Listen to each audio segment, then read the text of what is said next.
We are now finding out all the teams that are going to be in the Sweet 16. Another Locked On bracket breakdown. Number 6 seed Creighton upsetting the number 3 seed in Baylor. I'm Kainani Stevens. We're joined by our Locked On Baylor host, Drake Toll, who was on this. He was very, very honest, and you said it was going to be a hard road for them against Creighton just because of that matchup, and it really was tough for them out there today. Yeah, Kainani, I think this is a region where Baylor had a great shot at going to a Final Four or an Elite Eight, but the one team that I thought would be the worst matchup for Baylor was Creighton. 7'1" in the middle. Cockburner was really good tonight and gave Baylor fits enough to where the Bears lost, and Creighton shot the ball so well. This was a defensive performance that probably keeps Baylor in the game. The offense just wasn't there, and Creighton, when they needed big shots, they hit them. It just one after another. There was no opportunity to get back into this game, and there was the sliver of hope in the end, and then a couple of offensive fouls that go the other way.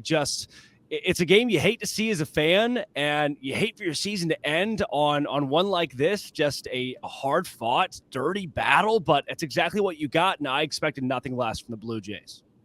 Really was a rock fight. Creighton defense can do that to you. But as you mentioned, they shot really well from three, which isn't necessarily always how they play necessarily. Right. So was that a bit out of character? Was that kind of like, oh, we should be concerned at this point? Yeah, I was not ready for Creighton to shoot 46% from three. I was not expecting their offense to light it up quite like they did against NC State. I felt like their offense was one that Baylor could hold enough to stay in the game. I said pregame, Baylor scores 70 points, they've got a legitimate shot, and they scored 76 and still lost by 9.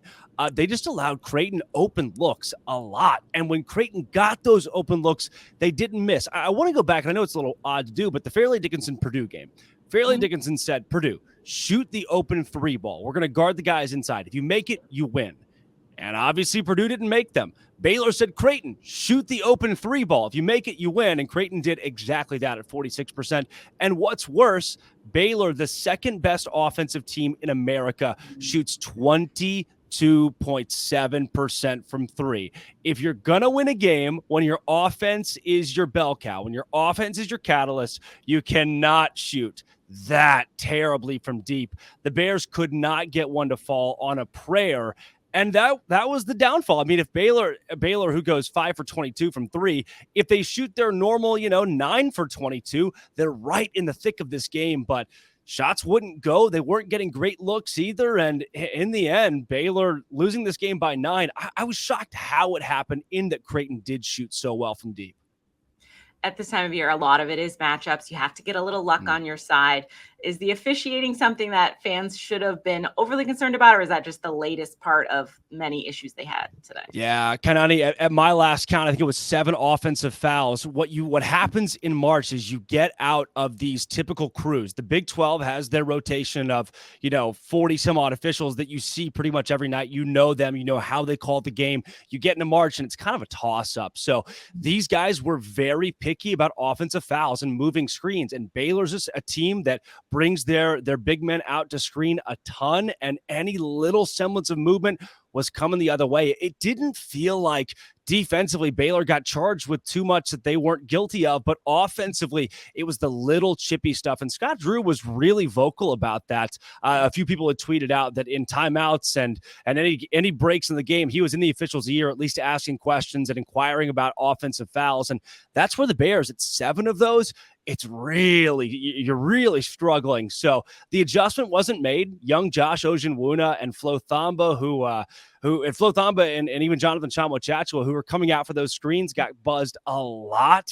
And there was never the defining moment of, okay, let's stop doing that. They just kept going back to it. There's a moment where Baylor's down by 9, 79-70. They hit a three-pointer to come within 6.